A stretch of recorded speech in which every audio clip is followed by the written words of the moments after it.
welcome to my haunted moment. And this time around, on this moment, I'm gonna take you to one of the famous jembatan yang ada di Batam. And semuanya juga ada tahu yang namanya Kampung Vietnam. Tapi jembatan ini paling terkenal di Batam, yang namanya Jembatan Angker, Jembatan Seyladi. Lucunya adalah pas gue klik dalam Google itu hanya tampilin cerita-cerita mistis dan kejadian-kejadian yang serem-serem di dalam jembatan ini. Semuanya kalau gue klik Seyladi di Google, munculnya adalah cerita-cerita serem dan all these other folklore stories dan villager stories yang di kota Batam orang suka ceritain gosip-gosipnya dan ceritanya sekeliling Batam itu apa mengenai Seyladi ini. Nothing yang gue bisa ketemu mengenai jembatannya itu sendiri, kayak kapan itu dibangun, tanggal berapa, yang pertama kali, siapa yang bangun.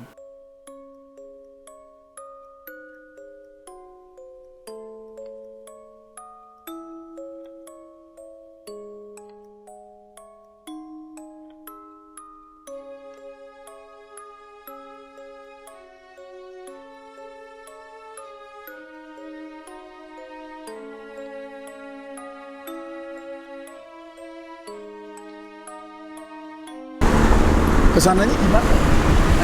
Ada perahunya orang ini. Oh. Jadi di situ tuh kayak tempat untuk dibuat tempat untuk kayak mistis-mistis gitu. Iya, mistik-mistik orang bertapa, orang ini kan. Oh. Oke.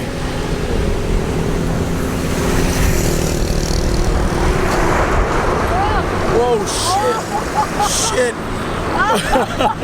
Shit. Gila ngeri, lemes gue langsung. So here it is. As I promised you, I am in this jembatan called the Seyladi. Now, I promised you at night, but this is in daytime. So, I know I couldn't come here last night. So here's what happened. I called the Grab car last night jam 9.10 sebelum kita berdua nyari bubur. And I wanted to come here at 9:30. We finished about 10 o'clock the program yesterday, and I really want to come here. And gue nangkep satu Grab car yang mau kesini, dia nelfon, terus gue bilang, gue pengen ke Seyladi jembatan ini. I tell you, no joke, this guy says, oh nggak berani pak, malam-malam jam 10 kesini nggak berani. And I want to give it to you all. Yesterday, I couldn't make it, and I regret it. Gue nggak make it. I should have taken a taxi, atau gue cari mobil hotel atau apa untuk gue kesini tetap malam-malam. I regret it so much. But here it is. I give it to you. So the story is about this jembatan Seyladi. This jembatan is very famous in Batam. There's a movie, ada filmnya di sini. Waktu itu dibuat oleh sutradara siapa gitu, gue lupa. Tapi kalau lo Google, lo ada filmnya, namanya Jembatan Seyladi. Konon dulu ceritanya, sambil gue jalan di sini. Konon dulu ceritanya, jembatan ini angker, and sampai sekarang pun juga angker jembatannya ini. And it's actually not so far, nggak terlalu jauh jembatannya. And maksudnya nggak terlalu jauh, nggak terlalu panjang, pendek jembatannya. And people rarely go past here at night after 9 o'clock. Why? They rather go around the area untuk, jadi di sebelah sana ada jembatan lagi. But they rather go around because they're very scared at this area. Gue nggak tahu kenapa, but mungkin kalau malam, the reason why kalau malam di sini agak serem, agak gelap sih. And people bilang kalau jalan ke sini tuh it's very scary at night. And karena mungkin juga nggak banyak orang yang lewat sini. And dulu konon katanya mereka belum pasang lampu. Belum. Jadi di jembatan ini kalau orang lewat malam-malam jam 9 atau jam 10 itu gelap gulita and nggak ada lampu sama sekali. So here's the reason why they call it angker. But check out the bridge first. Stick around, I'll tell you the story. Di sisi lain, jembatan tersebut merupakan jalur utama menghubung antara kawasan Sekupang dan Batam Center yang setiap harinya dilalui sekitar 500 kendaraan. So ceritanya dari nyawa seorang bocah melayang dalam tabrakan maut di jembatan Seyladi. Berdasarkan cerita dari mulut ke mulut, keluarga belum ikhlas menerima kepergian sang bocah. Ketidakikhlasan ini membuat arwah korban menjadi tak tenang. Arwah penasaran ini kemudian mengganggu pengguna jembatan Seyladi. Semenjak itu, banyak juga rentetan peristiwa aneh-aneh yang seperti kayak kecelakaan, tabrakan, dan orang bunuh diri, dan ketemu mayat-mayat yang juga ada di sekitar jembatan Seladi.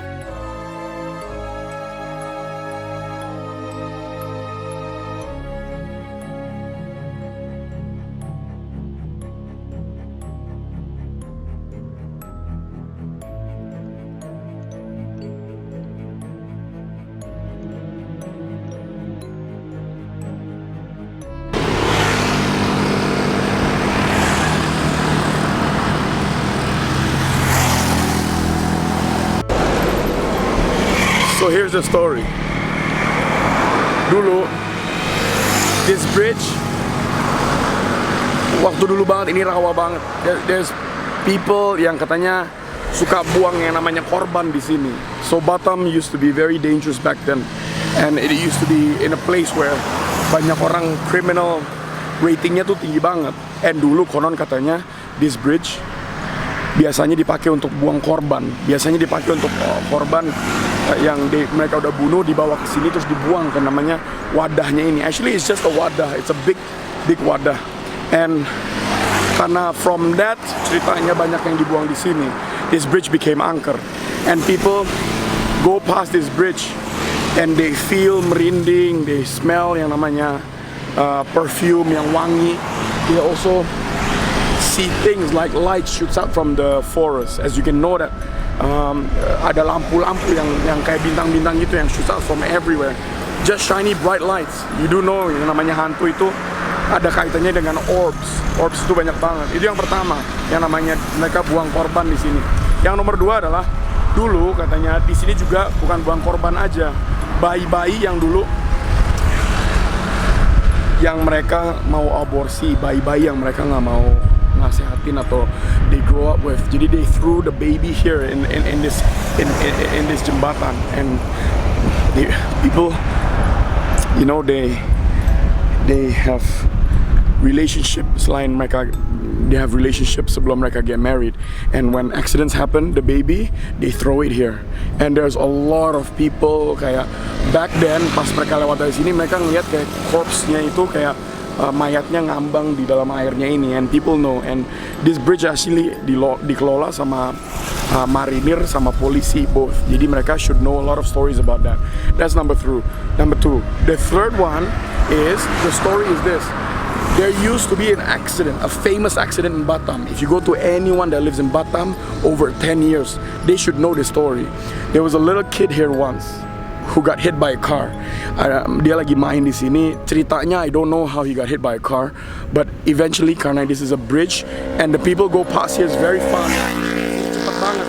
And it turned out that waktu dia ada di sini dia ketabrak mobil, and mobilnya tuh nggak pernah berhenti, mobilnya jalan terus, jadi istilahnya tabrak lari. And from that day on, his spirit still roam this bridge.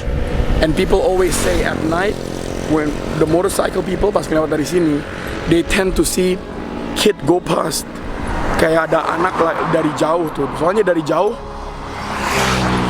you can actually see it from far. Lo arahnya mau kemana? Dari jauh tuh kelihatan ada anak lagi lari. Tapi mereka bingung anaknya ini ngapain malam-malam di jembatannya ini, nggak ada apa-apa. Dan so they see those kind of dark shadows and all those apparitions along the way malam-malam yang ada di sini. Number 4, people used to see a grandfather figure also. Ada kakek-kakek yang ada di jembatan ini yang dia tinggal dari jauh. Nah, this kakek-kakek dulu, I don't know about you. Gue barusan merinding. Like honestly, gue barusan merinding barusan ceritanya. Yang keempat adalah kakek-kakek. Now let me tell you about the kakek-kakek.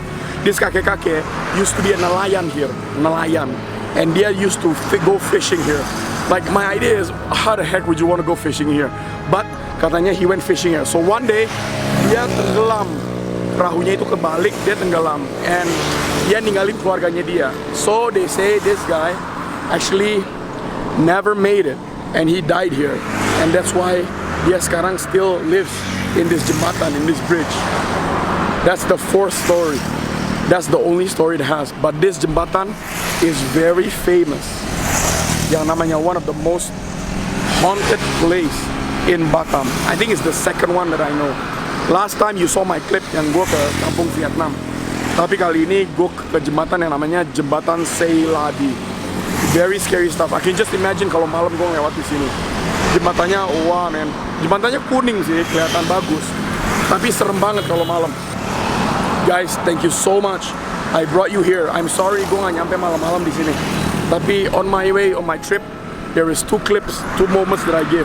Yang satu adalah the Batam Day moment, sama yang satu adalah this haunted moment yang namanya jembatan Seladi.